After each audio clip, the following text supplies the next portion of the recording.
করবা? খুদিপনা থেকে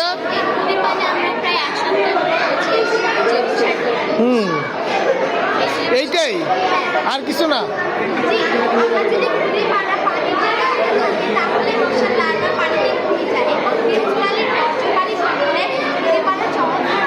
খুদিপনার সাথে যদি খুদিপনা তো পরিমাণে কম, তুমি যদি খুদিপনার সাথে অনেক কিছু যোগ করতে পারো, কত কিছু আছে, ওয়েস্টেজ আছে, তো যেটা ফালানো হয়, যদি ওয়েস্টেজকে তুমি তো অ্যাসিড হিসাবে ইউজ করতে পারো, সেটা তো আরও ভালো। তো ওইটা যোগ করো নাই খুদিপনার সাথে আমাদের যে গার্বেজ, হ্যাঁ, তো ওই গার্বেজ যদি যোগ করা যায় তাহলে তো আরও ভালো হবে। নাই কেন?